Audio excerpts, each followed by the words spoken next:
What are the best rogue decks in Yu-Gi-Oh right now? Today, big dog, we're going to be going over all of the strategies that you guys said that I missed in my last tier list and talk about the strategies that can be way too strong in this meta. Let's go ahead and jump on in.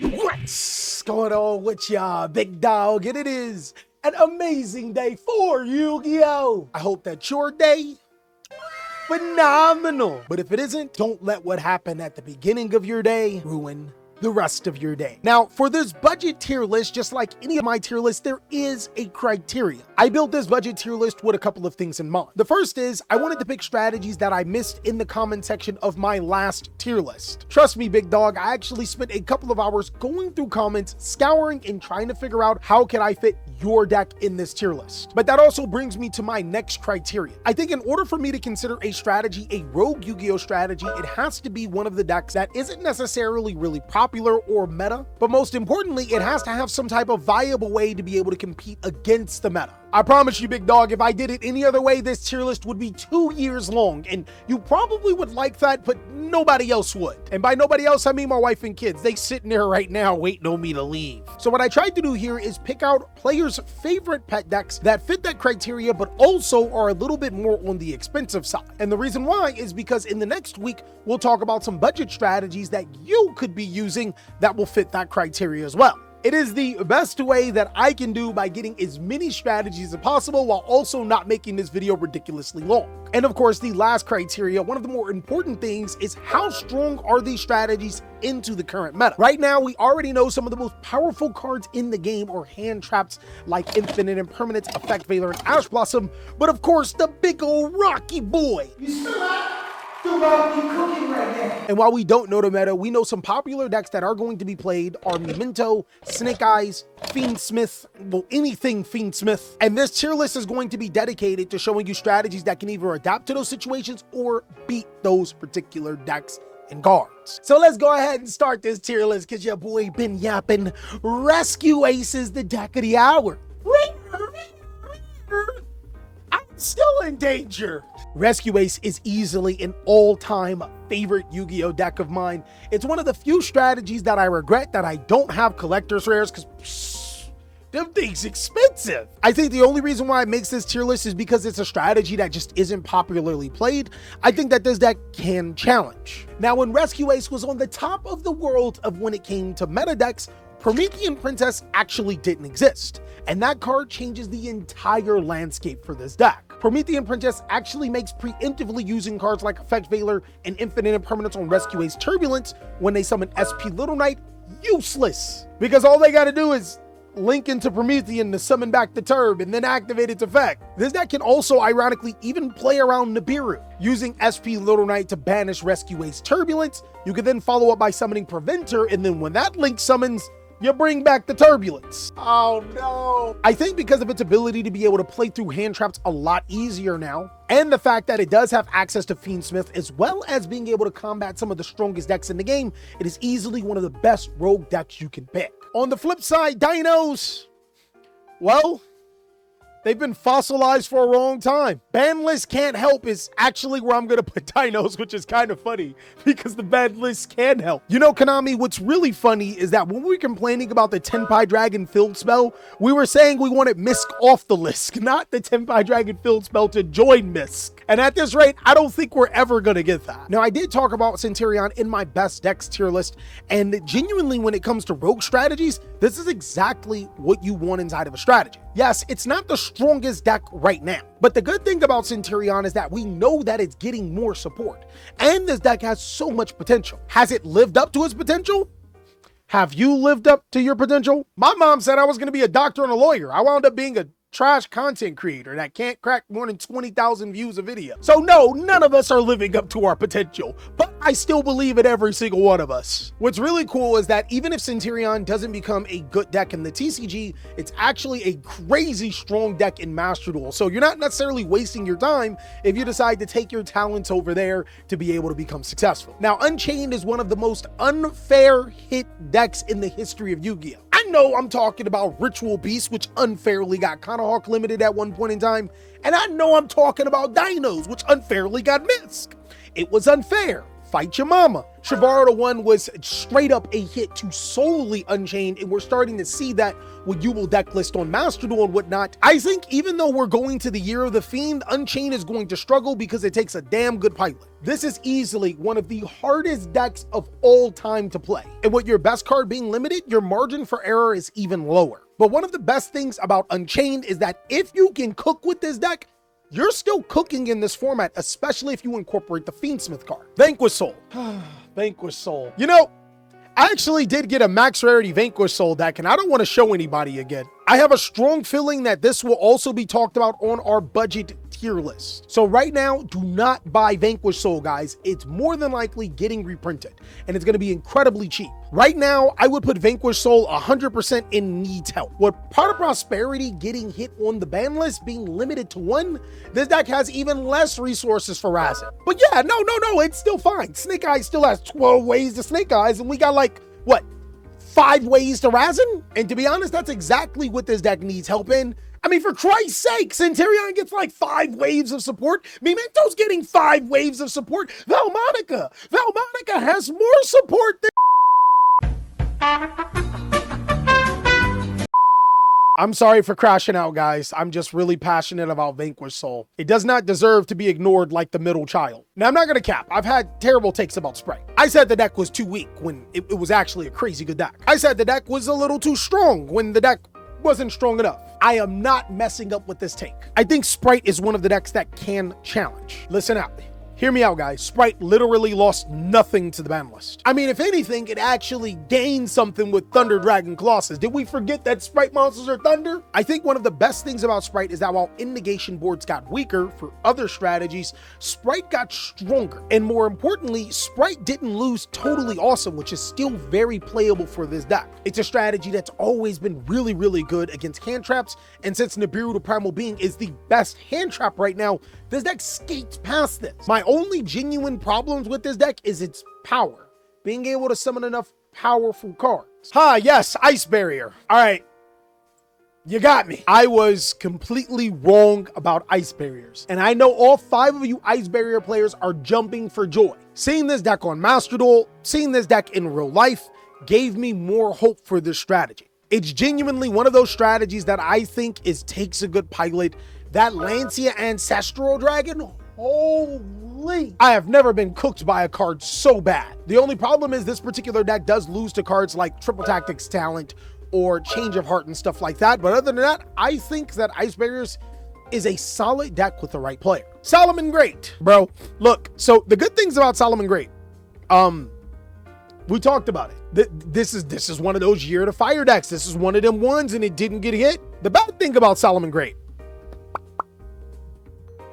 I said this, like I've said in so many videos before, Solomon Great does not lose to Nib. But if you're playing around Nib, it makes your Solomon Great board weaker. There is no refuting this Solomon Great, players. We can all agree to this. It's simple. Solomon Great is one of those strategies I think takes a good pilot. This deck can be incredible at times, and then there's times where you get rocked, and it does not feel good. Now, I talked about Chimera incredibly highly, but the reason why it's on this Rogue tier list is simply because it does not get the representation. If there was an order, I think that Chimera might be one of the best decks in the entire game. The Fiendsmith engine makes this deck incredibly crazy bonkers. But even without the Fiendsmith engine, being able to trade your opponent's hand traps for more cards out of their hands, essentially hand looping them, is crazy. I also think that summoning King Tiger Wangu is a W against a lot of the meta decks, but to be honest, guys, it's just me being a boomer. You know, Sonny, I was talking to the R&D department, and King Tiger Wangu was almost a gladiator beast. See, how it happened was, because of its immense attack and defense, they wanted it to be a card that can battle and tag out. But unfortunately, King Tiger Wangu is where he is. Now I'm gonna go to sleep because you guys know that was all cap and I need my milk. Red Dragon Archfiend. So many players want to know what Black Atlas has to say about the ultimate deck of destruction, the master of faster, the king of disaster. And sometimes I'm even Jack Atlanta when the situation calls for it. Yeah, guys, let's be real. Red Dragon Archfiend is not even a real deck. And I go back and forth with a lot of players about their strategy. Not gonna lie, it's one of my favorite decks of all time. But guys, we have to call ducks ducks. And as you can see, some of my favorite strategies are takes a good pilot or worse. And that's because we have to be practical. Some of the biggest problems surrounding Red Dragon Archfiend is that there's not enough good Dark Dragons. Because Konami decided to print so many Resonators with awkward levels, sometimes we're stuck synchroing into a 5 Dark Dragon, a different 6 Dark Dragon that's not the one we have, a good 7 Dark Dragon, an 8. Those aren't always applicable. The next big thing about Red Dragon Archfiend is that Resonator monsters are all tuners, and we don't have a field spell. I swear, if we get a field spell that says it can turn Resonator monsters to non-tuners, oh yeah, we cook it. There are some people that subscribe to the Centurion version of Red Dragon Archfiend and say that it's the superior version, but to be honest, you're just making a worse Centurion deck. Keep it 55th Street with yourself, big dogs. Just because you play a good engine inside of a needs help deck does not make the deck better. Centurion does not benefit from Red Dragon Archfiend stuff. But then there's still the copium in me that wants to play Fiendsmith or Snake Eyes Red Dragon Archfiend. So I understand your coat, but you know, we gotta understand what we're really trying to do. Gold Sarcophagus. Bro, I am gonna cook with this deck. If Fiber Jar comes off the list and only I can use it. I don't think that the Sarcophagus strategy is bad, but it is a worse Red Dragon Archfiend type deck. A strategy that is highly restrictive and doesn't have enough benefit for its payoff. Though I will say again, it's really fun to play. Now the deck of the hour, guys. You guys probably been wondering, where does the TheCaliEffect put plants? I snubbed him out of the last tier list. Well, there's some intricate components about plants. One, we know that it will get more support later on down the line. Anything that gets printed as a plant card is support. But my biggest problem with plants is results, and we have not seen any results from plants outside of certain players. I mean, that pretty much quantifies as, at best, it's a takes a good pilot. I still have a belief for plants. I think being able to tribute your opponent's monsters to activate your effects is crazy strong. But we know even at the heights of plants' existence, it's only really strong with the dedicated fan base that plays it. It's not a strategy you can just pick up and play. You have to plant the seed of life into the yeah, that was corny. Valmonica. You know, I was on the Valmonica train for a while too, big dog. I ain't gonna cap. Yeah, Valmonica somehow still needs help. Looking at Valmonica, it seems like one of the worst strategies ever. A pendulum deck that revolves around counters, but in actuality, it has quite the few things that are really good about it. Like being able to take your opponent's monsters, making a monster that can attack multiple times, and all other types of things. I think that the deck needs to be fleshed out a little bit more, especially now that we have Pot of Prosperity limited to 1. Gimmick Puppet. Now, Gimmick Puppet 100% should be in the budget tier list, so expect it to be in there too. But for right now, I'm just gonna go ahead and put it in needs help. The biggest problem with Gimmick Puppet is that, first of all, it was already a deck that was struggling, and it just got worse on the ban list. This deck was built off of just FTKing, and it lost components to allow it to more consistently FTK. Now, Drytron is in one of those really weird spots, and I think that it's really weird because of the new Drytron monster. It does crazy good things for it, and Eva just came off the list too. The problem is that new monster prevents you from summoning fairy ritual monsters. It kind of puts you in a really weird spot if you want to play the evil line to be able to get Herald of Orange Lights, and we know that those are really good. But overall, I think that Drytron, I'm going to go ahead and give them a huge benefit of the doubt and put them in our first solid choice type Yu-Gi-Oh deck. Now, before all you Drytron players rejoice, some of the biggest problems for Drytron are bestial monsters, and players are still using them. So while your strategy does make it to the solid choice, you have a lot of ground to cover to be able to keep that solid choice the next time a tier list comes around. This is genuinely a leap of faith because of Eva, because of Drytron New, and possibly future support that we might get. Keep in mind, almost anything ritual adjacent is support for this deck. Now, I talked about Kashtira in my last video, yesterday's video to be exact. I said that Kashtira Dragon Rulers could be a thing. I ain't gonna lie, I was coping a little bit more than I let on. I think one of the biggest problems with Kashtira is consistency. And with cards like Pot of Prosperity being hit, it makes it a lot harder to play this deck. And though while I still have to test it extensively, trust me, I'm going to test it extensively, I'm going to put this deck into needs help. I think unless I can figure out something crazy, literally game-breaking to make this deck a lot more consistent, it's going to be right there. But it does have potential to go up. Now, on the other hand, Ritual Beast just got a boost of consistency with the new cards out of the Battles of Legends Yubel set. Is it Terminal's Revenge? I think it's Terminal's Revenge. I don't think that Ritual Beast is one of the best decks in the game. I said that in my last tier list. I don't even think it's one of the best rogue decks. I think it's a strategy that can challenge. Now, there is a player that did say that this deck can play around Nibiru, and I'm not even going to argue that point. Even though the correct way to beat this deck is just to wait until they full combo and Nibiru them. There's literally nothing the deck can do about it. I'm going to mention some other cards that literally cook Ritual Beasts. Molchummy, Spooky Dogwood. Damn, that's really all I need, right? And while I don't think that those cards are too detrimental to the deck, I think that combined with this deck takes a rocket scientist to play should give you reason for pause, and that's fair. Now, Voiceless Voice is another strategy that I've been wrestling with. They technically got hit twice with Branded Fusion and Pot of Prosperity, but to be honest, it really doesn't need those. The Deer Servant's still a crazy card. I think that Voiceless Voice actually got a net gain out of this. It plays around Nibiru, it plays around hand traps pretty well. It's a solid choice. Who knew that all it took was the correct ban list for Voiceless Voice to be an actually decent strategy again? Now, for Mimigools, we already know when Rise of the Abyss comes out, it goes to the top of the top.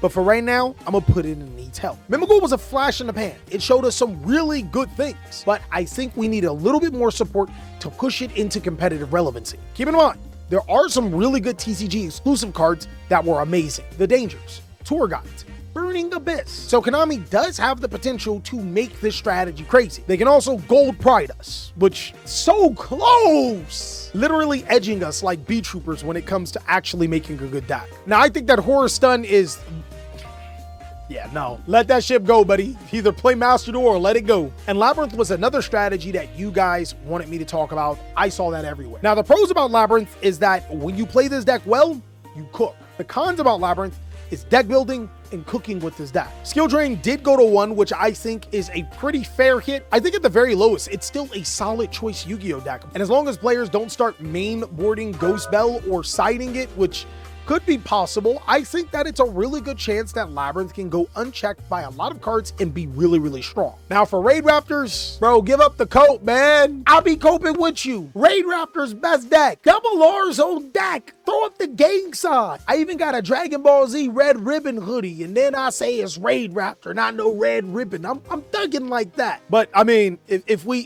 take out the cope, we already know Raid Raptors just simply cannot compete. Now Infernoid has gotten That Grass is Greener, and you guys wanted me to talk about a Snake Eyes Infernoid deck. To be honest, I think that Snake Eyes Infernoid would probably be at the very lowest solid choice. But, you guys remember when I said that if you're playing Centurion and Red Dragon Archfiend, you're coping because Centurion is a better deck and Red Dragon has nothing to offer for Centurion to make it a strong deck or a mutual exchange?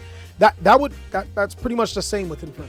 I don't know, maybe 2 more That Grass is Greener, 2 more Psyframe Gear Gammas, 2 more Reasonings, and 2 more Monster Gates. That opinion might change. But outside of adding more bricks, I don't think that there's anything that Infernoid can consistently offer to Snake Eyes or some of the other counterparts that people have been mixing. And then Infernoid as a pure deck, I mean, once you know how to play against it, it's kind of cooked. Now, Bestial Dragons actually did really well, and I think they continue to do well in the right circumstances. This deck can play around hand traps pretty decently, and the Bestial monsters are very strong right now. I'm not sure if Dragons will stay in Takes a Good Pilot for long. It depends on if Fiendsmith are still going to be really, really powerful and what other Light and Dark forces are going to be there. But if we do get a format where Light and Darks are incredibly strong, then this deck can be pretty strong. Somebody asked me to talk about Vanadium. Yeah, just say they need Baron back, bro. They just need Baron back. Oh, and Borreload. Oh, and Appaloosa now. I think that this deck would be better served as a going second deck than going first right now. There's no good generic cards that can actually make it work. As for Sky Striker, I will hold on to the belief that Sky Striker Takes a Good Pilot. Solid Yu-Gi-Oh deck when your opponent didn't share a cell with the guy from Subway. Now, I do have somebody in the Discord that completely cooked with Madolche. I even think they got first place with it. But we already know, guys, that it breaks my heart to know that the new Madolche support is not enough for the strategy. I think that the deck is really, really good, but it 100% needs more help. I think Volcanic was really good with the Snake Eye stuff, but then people realized that that was really cope. Like, this deck was cool, it was good, but now the FTK is done and Snake Eye's a lot worse, which means you have to rely on more Volcanic cards. It's gonna need some help. And even with cards like Pot of Prosperity Limited, I still think that the Fiendsmith Magical Musketeers is solid choice. Now, the reason why I think that the Magical Musketeers have an aspect for this deck is because it's a deck comprised of light fiends. And this means that you can take advantage from a bigger Fiendsmith engine inside of this strategy, whereas other strategies have to use just the minimum. Fiend decks definitely do get way more support from Fiendsmith, especially with cards like Beatrice and Appaloosa being banned. And I ain't gonna lie, there's a little bit of copium in there, so let me know down below in the comment section if you think that I'm just completely wrong. But until then, check out these other videos so I can catch you on the next one.